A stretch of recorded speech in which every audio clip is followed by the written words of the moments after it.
This is the beginning of the playlist on stochastic processes. And what more should we consider than the whole idea behind stochastic processes? So this video talks about, this video investigates what a stochastic process is. So let's go on to that.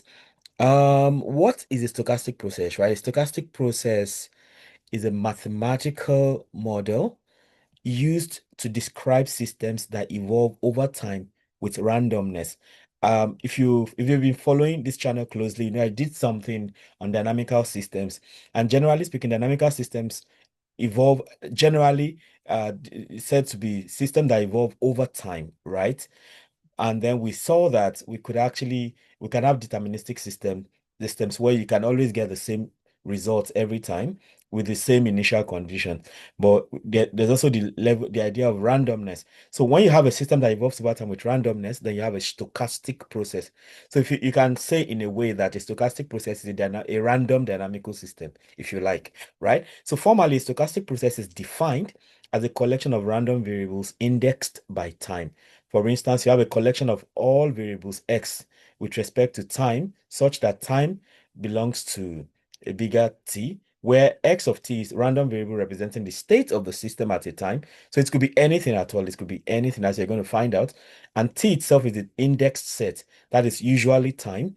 So examples of time sets would include discrete time, like maybe time when you start something, then 1 second after, 1 minute after, 1 hour after, 1 day after, whatever time you want to use. And it goes on like that to 2, 3, and so on and so forth. That is discrete.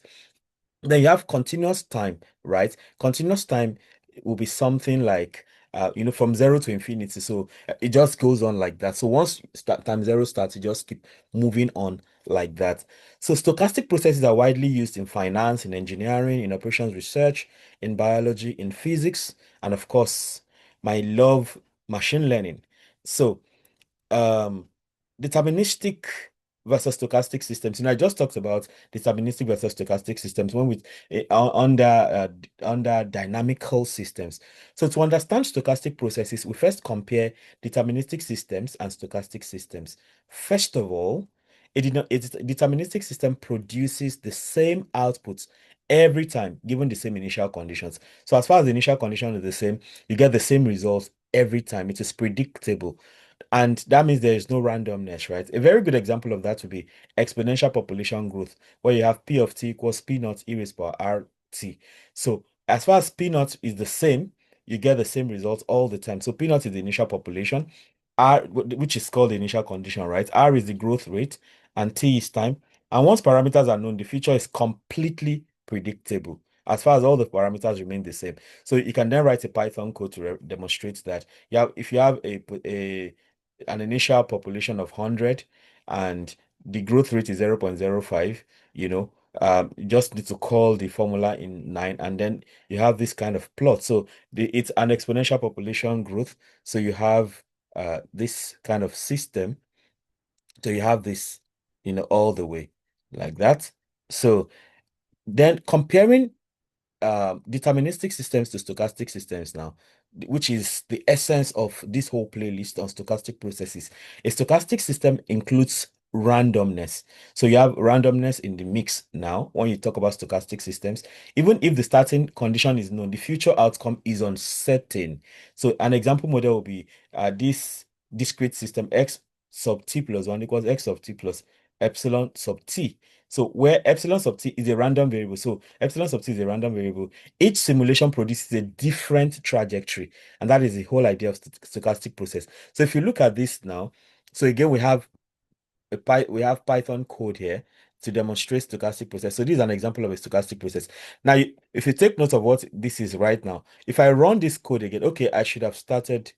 Okay, I think it works. So if I run this code again, you're going to get another kind of plot entirely. So look at how it's going to change once the code is run.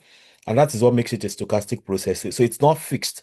So for the for the deterministic, so you can see it has changed. If I run it again, it changes. So it keeps changing as I keep running.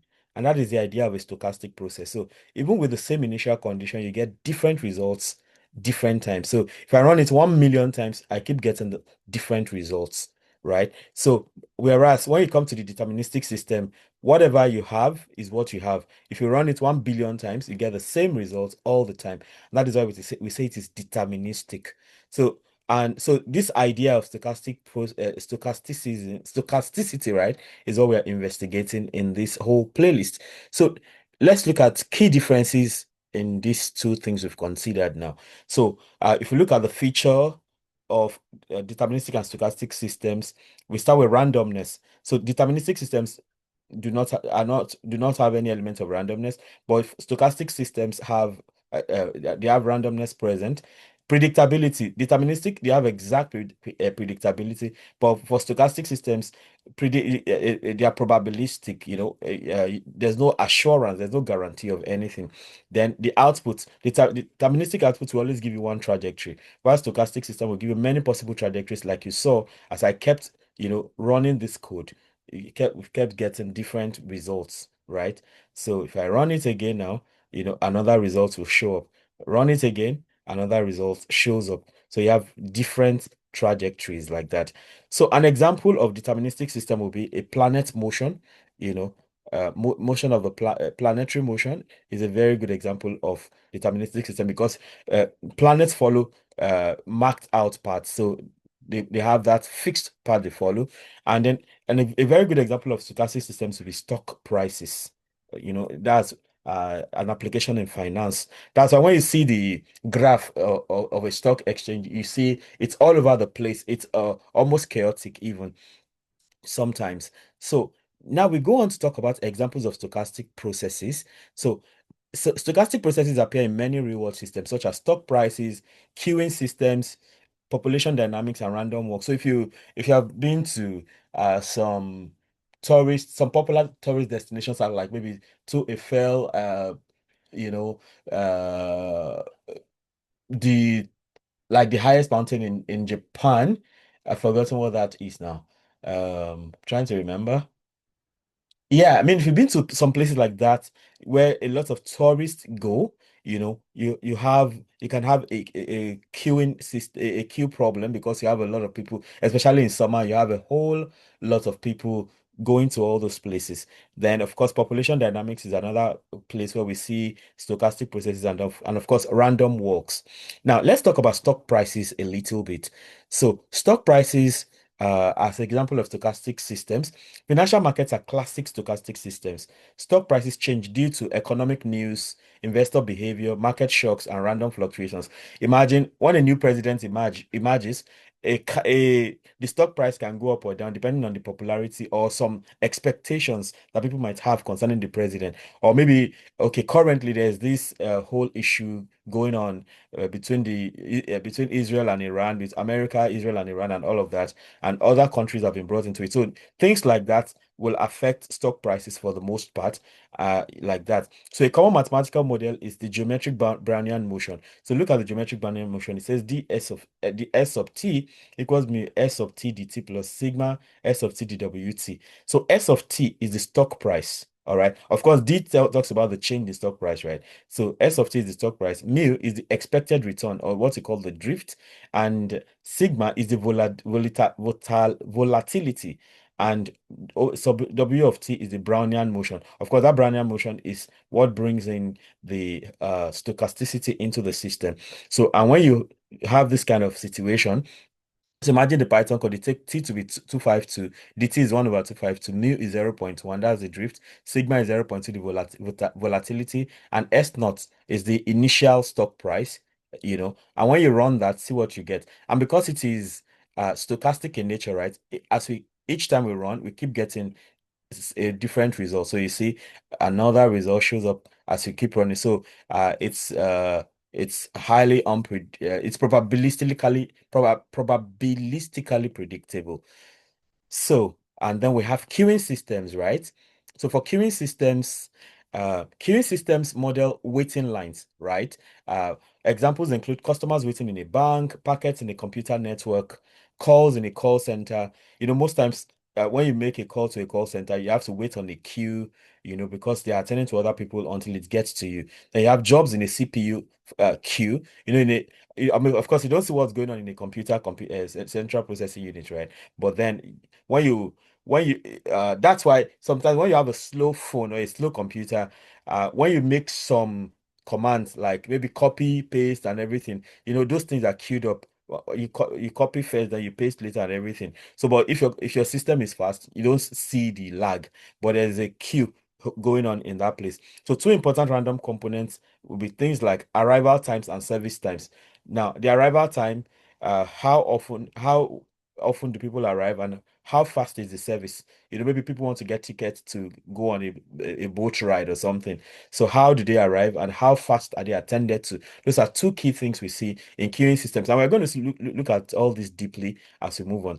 Then we have the Poisson arrival process, because it's a random thing. So the arrival process can be modeled as a Poisson process. So customer arrivals are often modeled as a Poisson process, and the probability of observing k arrivals by time t is given as p of nt equals k equals lambda t all raised power k e raised to minus lambda t over k factorial, where n of t is equal to number of arrivals and lambda is arrival rate. So the Poisson process is particularly used because it helps to model things that happen within intervals, right? So, and of course, when we run this now, the arrival time as Poisson process, let's say our lambda, this lambda now, lambda is the arrival rate, the rate of arrival. That's, let's say, 5, and t is of course, let's say in 10 minutes, how many people arrive in 10 minutes?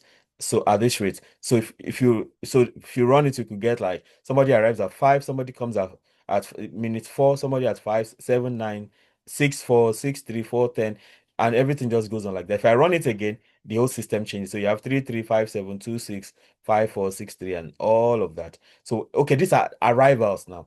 So you have 3 arrivals, another 3, another 5, another 7, another 2. Not the time, it's the arrival. So 6, 5. So it just goes on like that. If I keep running, I keep getting. So these are 1, 2, 3, 4, 5, 6, 7, 8, 9, 10. So in the 10 minutes, 5 people arrive in the first 5 in the first minute, 9 in the second minute, 6 in the third minute, and 6 in the 10th minute, and things like that.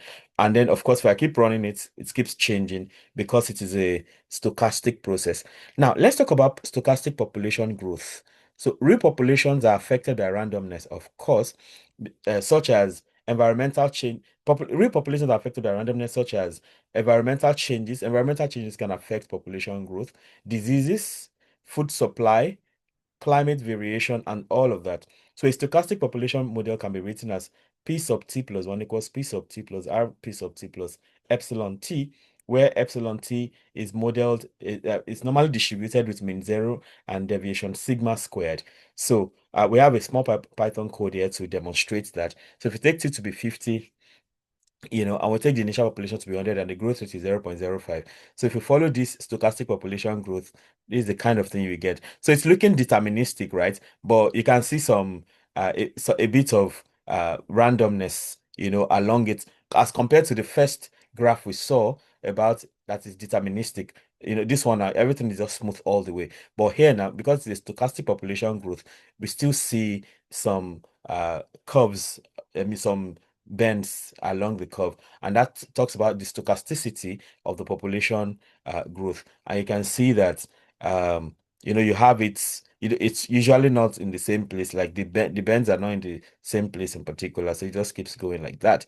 So let's talk about random walk now. This is just an overview of what stochastic processes are. So we've been looking at some of the examples of stochastic processes.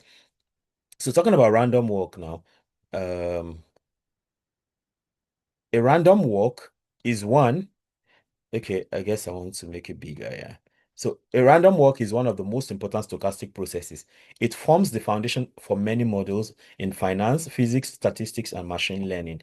So talking about the definition of a random walk, we say that a simple random walk is defined as x sub t plus 1 equals x sub t plus z sub t, where z sub t are independent random steps. So x of t you still have that as the deterministic component, but Z of t is what introduces the randomness into it. And typically Z of t has two parts, -1 and +1. So it's either you go up or you go down, right? So with probability P of Z of t equals 1, the probability that Z of t is equal to 1 is the same thing as probability of Z of t equals -1.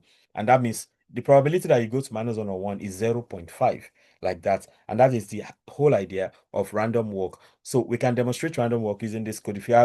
If there are 500 steps to take, so it's more like you're just in a room and you're just walking aimlessly without a particular goal in sight, right? So maybe you have 500 steps to take. So if you run that using a Python code, see what the kind of thing you get. And because it is random, right? So it means the first step is somewhere around here. And then the second step, just have it all the way down to 500. Yeah. So if you keep running it, it keeps changing as usual. So you can see the format has changed now. Again changed, keeps changing as you keep running. So because it is stochastic.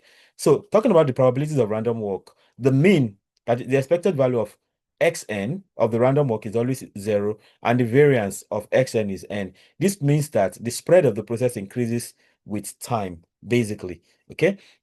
So now imagine if another one now to show if you have multiple random walks, see the kind of thing you get now. So you have many random walks stacked together. So you see what you get right there. So there you have n to be 200, and then you're looking at 10 walks. So if you keep running, it keeps changing, as you can see. So you can see the colors have moved somewhat. Yeah, so you see things keep changing like that because it is a stochastic process, like that. Okay, so let's talk about the components of a stochastic process. Components of a stochastic process. We're still going to look at some of these things in some more depth as we get to other videos. So the components of a stochastic process is characterized by three main components. You have the index set. The index set determines how the process evolves over time. So you can have discrete time, like we said before, like 0, 1, time 0 when you're starting out, then after 1 second, or maybe after 1 day. It depends on whatever you're considering your system. Maybe after 1 hour, or after 1 day, or after whatever. So you can have like that. Then continuous time also, which once you start, you just keep going. And then you have, so the components of a stochastic process, you have the index set, which determines how the process evolves over time. Then you have the state space. The state space is the set of possible values the process can take. So for instance, it can be a queue length, like maybe you have S to be 0, 1, 2, 3, and so on. Or you can have stock price, which can be any real number. Stock price, depending on the stock, it can be 0.34, it can be 1.72, it can be 3.00, whatever. So stock price is another example of a state space, which is the set of possible values the process can take. So stock prices can take any real value at any point in time. Then you then have the probability structure. So this tells us that the components of a stochastic process are index set, state space, and probability structure. And the probability structure defines how the system evolves. Examples include transition probabilities, conditional distributions, and Markov property. And all of this we are going to X-ray in serious depth. So as this playlist progresses, so classification of stochastic processes now. Stochastic processes can be classified based on time and state space. So you can classify stochastic process based on time and state space. So if you have if you can talk about a discrete time processes which are indexed by discrete steps like x0, x1, x2, and so on. And examples include random walk and Markov chains. So that those are discrete time processes. Then you can have continuous time processes. Processes indexed by continuous time like x of t, like Brownian motion or the Poisson process, which we have in the queuing system. Then the question now is why? Why do stochastic processes matter? Okay, stochastic processes allow us to model systems that evolve with uncertainty. So deterministic systems happen with certainty, so you can already know what is going to happen.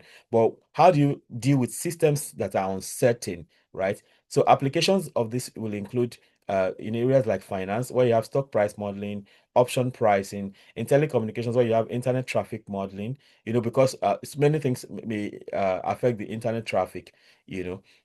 You have it's also in biology, where you talk about population dynamics, genetic drift. In machine learning, you have things like reinforcement learning. I have a playlist on machine learning, and I considered reinforcement learning in some depth. The idea of reinforcement learning is that you have a system. Maybe think about a game system, for instance, that as you do the right thing, you get rewarded. As you do the wrong thing, you get penalized. And over time, the system learns to only do the right thing, to do as much of the right thing as possible to get reward. And of course, you also have this in educational psychology, right? Where people tell you that, oh, if if your kids do well and or maybe you say, read this book and I will give you this amount of money.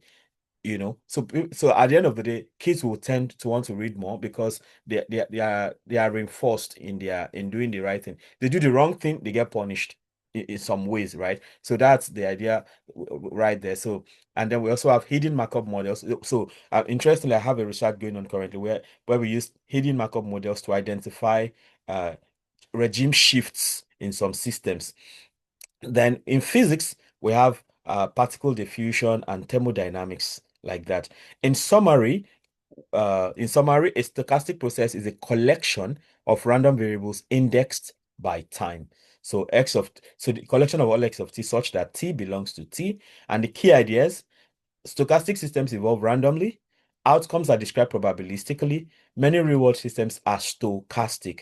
And we have such examples as stock prices, queuing system, population dynamics, and random walks. Okay. So here again, we have some practice problems you want to try your hands on. So I'll try to just run through them as much as possible.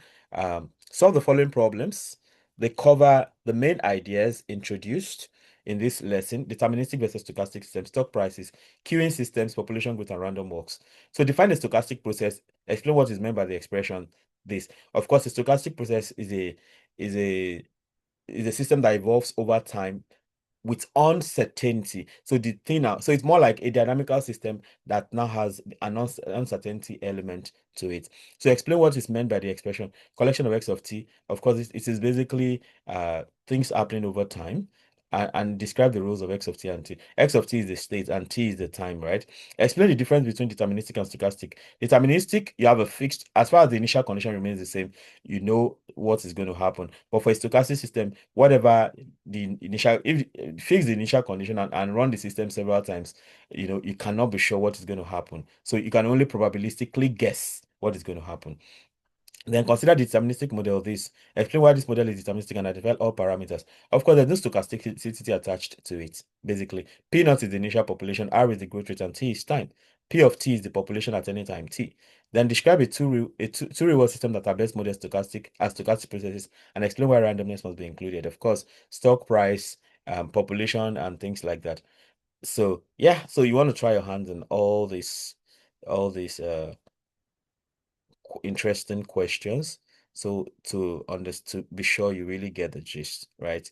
So if lambda is equal to 4 customers per hour and t is 2 hours, compute the expected number of arrivals. Now, this may look out of the world for you. Don't worry. We are going to deal with it as we move on later. So we're going to look at queuing systems in some serious depth. So check out all these answers and see how well you can answer them.